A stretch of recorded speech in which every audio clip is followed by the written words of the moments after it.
Welcome back to the Chris Spangle Show. Thanks so much for joining me. Kind of getting back into the swing of things. I appreciate everybody's patience. Like I said, I don't know if it was on the main show, I think it was, but I've got a new job, and I'm just kind of been readjusting to a new life after 11 years of my last employer. I kind of had things arranged a certain way, and then you go get a new job, and then you've got to figure out whole new schedules and all that junk. But we're back in the saddle. Interesting times. Has anything happened while I've been gone? Anything different? Place looks like you've rearranged a little bit. Man, it's hard to keep up. Like, you take a month off and then you've got to get back into the swing of things. It's really difficult to go, wait, all right, I didn't read the news for a month. What the heck happened? And I think a lot of this is by design. You know, Trump is doing so many things, and it's hard to keep up. And I think what that does is that creates this sense of overwhelming. So you just don't even try to wade in. You don't start. You don't. You just give up and let them do whatever they're going to do, because there's nothing you can do to affect it. That's not how we tend to look at things here at the Chris Spangle Show. We try to understand what's going on. I will say I've never felt less educated. I've never felt less informed in my life. I think that's just a function of becoming a mature person. I think as you grow up and you try to understand the world, or you get out into the world and have different experiences, you start to understand that the more you learn, the less you know, that you are ignorant of certain things. I am just an ignorant person. Like, I have an idea of what USAID does. I don't really know. We can get rid of the Department of Education. Cool. But I couldn't like give a lecture on what the Department of Education actually does.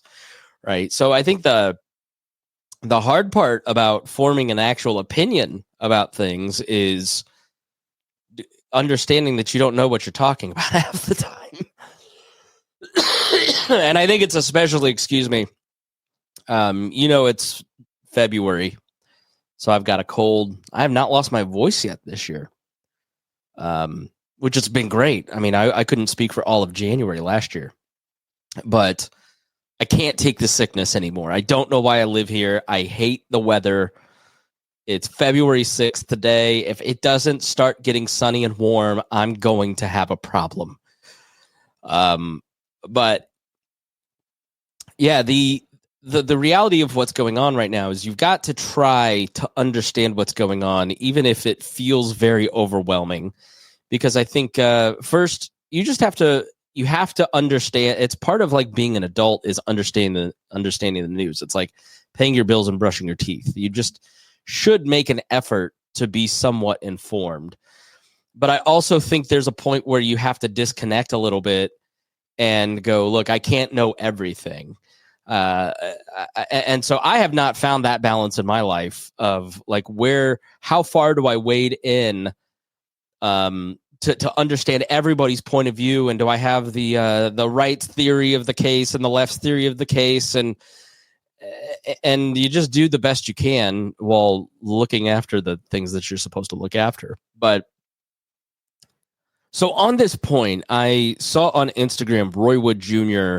being interviewed by the LA Times, and I thought he gave some great advice that I wanted to share with you about figuring out how and when to ingest information, because the onslaught of information, yes, Trump's speed has something to do with it, but I think you have to understand in the world of AI, this is not going back. Like, we're not going back to a time where there just wasn't this giant. We watched Willy Wonka the other day, the original one, where Mike TV gets sent in bits over their heads into the little TV. And it's that, right? Like, it just feels like that stream is just going to get bigger and more intense as AI comes in. And you're just going to have to choose how to take in your information. I mean, for me, I started getting the print paper. I get 3 local papers, IBJ, obviously, the Indy Star, the Indianapolis Recorder. I also get the Wall Street Journal delivered to my house, and I like reading the print. I get print magazines. I like having something in my hand as I read it. And I think that really helps me kind of just go, all right, my news ingestion, as long as I just get the couple papers, I've got some local, I've got some national, that really helps, because so much of what you see online is just so slanted. But here's Roy Wood Jr.'s advice on ingesting news. Be very intentional about when you decide to consume the things that you feel are corroding your peace. There's going to be a volume of news and information. Some of it is to inform you, some of it is deliberately to emotionally affect you. So you have to start recognizing the difference between the two. But I think for me, the thing that's helped me the most in the last 2 years, like we just go since leaving Daily Show, I watch local news, I read a paper. 9 times out of 10, if you ingest your news through reading, there's a lot less of a slant to it, just simply in how you ingest copy versus how you listen to someone talk to you. If news is bothering you, you still need to get information, switch to reading instead of the television, and deliberately connect with the things that make you happy or bring you joy, or like when your mood is altered for a positive, denote those things that happen. What did you eat? Where did you go? Who did you talk to? Like those are all catalysts for that emotion, and just repeat that. And I think that's the most rudimentary way to start in terms of, figuring things out. I just think it's going to be a very interesting times ahead. And I think that's why, films like this matter. You can legislate DE&I and all of the whatever anti-diversity out of every government building. But in the creative space, we have the power. And so these stories matter. So find the things that matter to you as well, and just ingest the stuff that contributes to your piece. I think that's a great point of like, your piece is worth something. In our house, when tantrums start, we just look at the 6-year-old and say, look, you're not going to disturb the peace of this household. And I have to tell that to me, because I'm the one that disturbs the peace more than anybody else. So not putting it on the 6-year-old altogether. But yeah, I just think peace is such an underrated personal value these days, because we're always chasing after the next thing to disturb our peace. It's been difficult to kind of get back into the swing of things, because so much is happening. So every time I plan for a show, the Trump years, the first time, I feel like we've all forgot what it was like when he was president, where everybody's all mad about everything all the time and stressed out. And now we're back again going, we really are going to do this for 4 more years. So every time I start to put a show together, it's dated, because we're on something different. And I had forgotten that from the first term, because with Biden, it was kind of back to standard 3-day news cycles. And now it's 3-hour news cycles again. And so I just think as like a weekly podcast, I can up the frequency a little bit, but there's no way to be complete in covering everything that's going on. Just kind of picking out the points where I think things are important. And the first thing I want to talk about is TikTok. I think it's kind of disturbing that the Congress has said that TikTok is to be banned, and Biden and Trump and the presidency said, we disagree. We're just not going to enforce the law. That's a really bad sign for where the Constitution is, where the state of the rule of law is in our nation. And I think it's a great illustration of how it's not just one side. I certainly think there's an all-out assault on Congress and the court's authorities and independent agencies within the executive branch, and things like Inspector General's ability to curb lawlessness or just the executive doing whatever they want to do. I'm not making this a Trump thing. I mean, obviously he's the one driving it, but just thinking from a political structure and how this is something we've talked about forever on this show. How the rule of law actually works and how it's supposed to work, and how we need to be really focusing on political power, who has it and how it is exercised. Because that is the fundamental thing about being a libertarian, is understanding political power and its uses and finding ways to limit and disperse that political power. These are incredibly important things in terms of setting up a government and how it should operate. And TikTok just operating within the United States after I don't agree with the law that we'll get into the basics here. I don't agree with the law, But once the law is set, it's not a matter of me disagreeing or agreeing. Like, who are we going to follow? If you're TikTok, are you going to follow President Biden and Trump and just do what they say? Or are you recognizing Congress's authority and what they're saying? This is a really interesting test case here about where we're going and Congress's power, which is supposed to be the most powerful of the co-equal branches. I know. So I wanted to bring on Ed Tarnowski, who is a writer. He wrote a piece in Real Clear Politics to talk a little bit about this. He's a policy and advocacy director at EdChoice and host of the State of Choice podcast at EdChoice. He leads the organization's advocacy efforts on national policy in certain parts of the country, and he's a Young Voices contributor. But Ed does a great job of explaining what is TikTok, why has this been banned, why is this troubling from a viewpoint of the rule of law, and I think you'll find it really interesting. I'd love to hear your thoughts. You can go to chrisspangle.com and leave a comment there on that, or hit me up at chris@chrisspangle.com. All right, so thank you so much for joining us. Let's talk to Ed Tarnowski. Welcome to the show, Ed. I really appreciate you being here. It's great to be on. Thanks for having me. So let's go back to the beginning. Obviously, everybody understands TikTok. I mean, we'll just make that assumption right now. But who owns TikTok? All right. I mean, TikTok is owned by ByteDance, which is a company based in China. And companies based in China are obligated to fulfill any request made by the Chinese Communist Party, including for data or manipulation of an algorithm, for example. Okay, so when people say that this is basically Chinese spyware, they mean it literally. They do mean it literally. And we've seen it been used against journalists in a very literal way already. There's evidence to suggest that. But spyware, and then, of course, now you see more recently the manipulation of the algorithm as well in some of the research that's out there. Yeah, my wife used to teach Chinese or English to Chinese kids through something called VIP Kid before the Chinese government shut them down. And it was interesting to hear how different their TikTok was for their kids, full of STEM information, history, Chinese history, very nationalistic, versus what we get fed, which is celebrities, a lot of like cotton candy stuff in terms of what we're actually fed versus what the Chinese people are. Well, that's right. And the TikTok that we get in the United States is essentially banned in China. And you're absolutely right. Their version is full of course, nationalist propaganda, but then also stuff related to STEM and education. So, then they're feeding people in America quite a different experience. So, how did the ball get rolling on banning TikTok? Who got that ball rolling?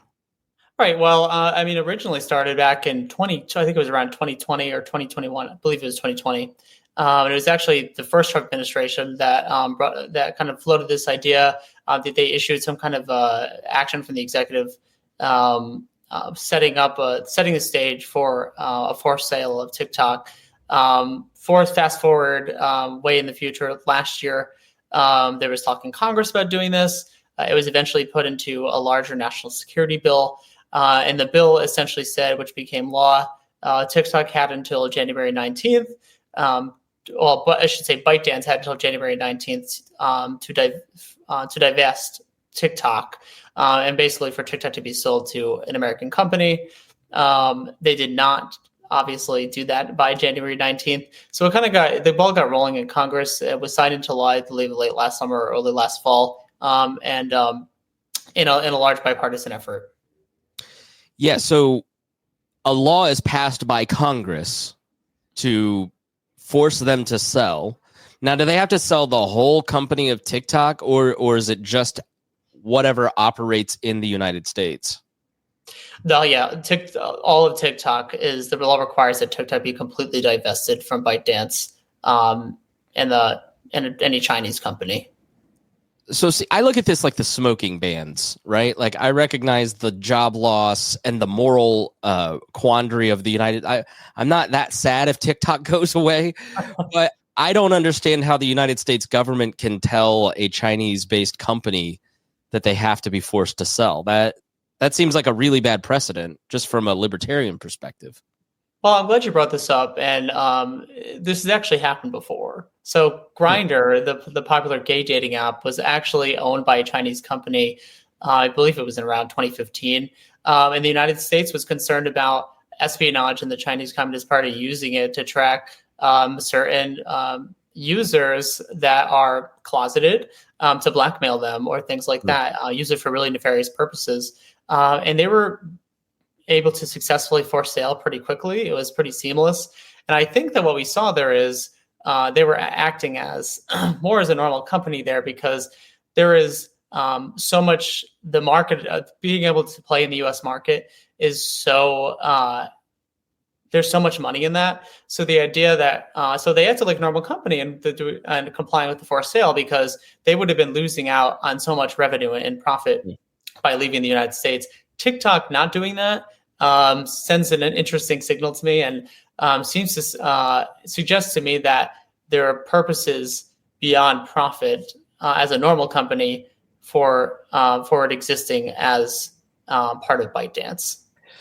Okay, so Congress passes a law and Joe Biden signs that law, but then says he's not going to enforce the law that he just signed? That's exactly right. And I think that, right, and the law was said so again. The law said that TikTok had to divest by January 19th or be banned in the United States. And there was a provision that said it could be delayed if by, I believe it was 90 days. It was 90 days. If TikTok could show significant progress of entering into a deal to divest, they were not able to do that because they had not been making progress at all. But then Joe Biden went on the last day of his presidency, said he would not enforce it anyway, saying he would leave it to the next administration.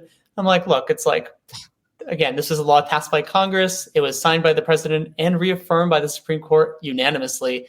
Whether you like it or not, or whether you, feel the pressure because you think, oh, there's going to be a backlash among some young people.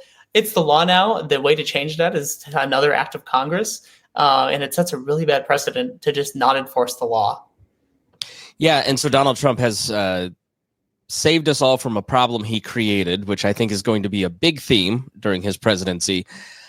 He comes in and says, I'm not going to enforce this law. They have like a certain time period, right? So where are we at now with TikTok? Because did they shut themselves down on January 19th in sort of a show? That's how I understood it, even though it wasn't going to be enforced. And then, in order to help Trump, what was that about? What was the actual like closing of the app? It's a little. Oh, sorry. Go ahead. Yeah, I'm just saying, like, what was that all about? Like, why shut yourselves down and then thank President Trump publicly? It seemed odd. Right. And we don't know for sure. It does sound like it may be a political thing. But it's interesting because there has been different reactions, because there's kind of two elements to this. There's the allowance of being on the App Store, and then the allowance to operate in the U.S. So we've seen that, yes, it shut down for like however many hours, less than 24 hours. Then it was back up by the morning. They sent the message that Trump had been able to negotiate something, and it did come back online. However, still today, Apple and Google did not allow TikTok on the app stores because, as Tom Cotton pointed out, failure to comply with the law can risk up to I think they're fines in the 800 billions. I mean, that's emerging a trillion. So it's massive fines by not complying with the law. And he made it clear, even as on Sunday, as there were talk of a potential executive order, Tom Cotton did make clear on Twitter. He made a statement saying that the deadline has passed. There's no other chance for an extension because that chance was before January 19th. That was the deadline. They did not show any evidence of significant progress toward a divestiture. So if there is going to be a negotiation going forward, it has to happen with the ban in place. That doesn't mean that TikTok still can't divest from ByteDance and then come back online. But the law says now the ban should be in place, and there's no room in the law for an extension by the president at this point. Okay, so you can't download it in the apps, in the app stores, those directories. Mm-hmm. They've decided to comply with the law. ByteDance, by all measures, doesn't seem like they're trying to sell. So we're in this weird place now. Basically, what you're saying, where TikTok gets to choose: do I listen to the president and their executive order, or do I listen to Congress? And they seem to be going with the president, which seems like a really bad precedent for the future of the rule of law. Right. That's exactly right. And I mean, like, again, whether you agree with the forced sale or not in TikTok, it was passed by Congress overwhelmingly, by the way, signed by the president and firm unanimous about the Supreme Court. Can you imagine if down the line it's future presidents, just any law? I mean, imagine like something really overarching with emissions regulations or things of that nature, which we've kind of seen before, but really setting up the precedent more for presidents just to ignore laws that were put in place before they were president. I just think that sets a really bad precedent for the future and setting up future offices to really overreach in their executive power. Yeah, I think that's the thing that Republicans are forgetting, that we all said back during the Obama years. Well, just wait till, hey, Democrats, just wait till there's a Republican. Now the Republican is using the executive power and expanding it to do what they want. Well, that's going to swing back and can all be undone. But the rule of law really seems to be on the ropes right now. And I think, why is it important for us? What is the rule of law? I mean, real basic, in a basic definition of why is it important? Why is this concerning to you, this TikTok ignoring of the law? Right. Well, I think that, first, I think our Constitution is the greatest document ever written. I think the separation of powers are so important to our system of government and keeping each branch in check. So to see Congress pass a law and to be signed, and then for the president to just ignore it, really sets a dangerous precedent for again, like, executive power being abused or executive overreach, and the separation of powers like Congress and the Supreme Court just being ignored. I think that's such really dangerous precedents for lawmaking in the future. I mean, who knows what laws could just be ignored? It could be anything. If this is able to stand and not challenged, then future presidents are going to continue to think that they can just pick and choose which laws they want to enforce. Which they can't, but who can stop them? I think that's the problem. Well, that's exactly right. And our institutions are only as strong as the people behind them. And if we're not seeing, Congress or the courts flex their muscle, as you will, in reaffirming that, hey, this is the law. Like, we hope they can even say, like, hey, and a lot of members of Congress have said, like, hey, we don't want to see TikTok banned. Like, we do hope there's a forced sale, but this is the law right now. They have to, and if there's going to be something negotiated, the ban still has to be in place because, again, that's the law. If they want to change that, they can go back to Congress, but they haven't done that. So right now, it's the duty of the executive to enforce the law. Yeah. And I think it's really important to point out that this was Biden and Trump doing it. Like, this is not just Trumpism run amok. This is a bipartisan decision from both parties to pass the TikTok ban in Congress and both parties to ignore it in the presidency. All right. And I think, like, Biden set the precedent here. In a way, Trump kind of continued it, but he still has time to make it right. He could rescind that executive order and still negotiate a forced sale of TikTok. And to be honest, I think it puts the U.S. into a stronger position to negotiate that with the ban in place when they know that we're serious about this and that they're risking the whole U.S. market. And that'll be the true test of, do they want the U.S. market for the profit that it comes with, or do they want to be in the U.S. market for other nefarious reasons? All right, Ed Tarnowski, where can people follow you if they want to learn more and follow the story? Yeah, absolutely. Well, please follow me on Twitter at Ed Tarnowski. And if you want to check out any of my work over at EdChoice, go to edchoice.org. Of course, all of my opinions are my own and not representative of my employer at EdChoice, but please check out my work. I hope to see you guys soon. All right. And plug your podcast. Are you still doing your podcast? I am. So at EdChoice, I am the host of the State of Choice podcast. About at least monthly, we put out episodes. And we're going to be having guests to talk about choice issues. We're giving state updates on, because our whole team is spread out across the states. analyzing and helping advance choice across the country. So we'll give updates on the progress of choice, but also have guests on to talk about how choice can be improved and what we're seeing across the country and different ways to empower families, things like that. So we're really ramping up that podcast more. So definitely give it a listen. Yeah, love EdChoice. It's based here in Indianapolis, I think, and I know people like Robert Enlow, Leslie Heiner, and a lot of the people that you work with, and it's a great organization, and people should definitely look into EdChoice. It's edchoice.org. I know that you're not here representing your employer, but want to give them a plug, especially the great Robert Enlow, who I need to have on.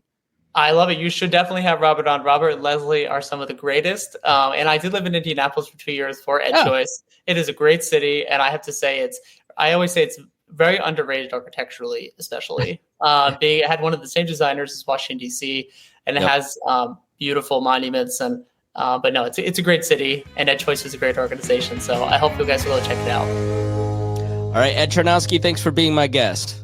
Thanks for having me on.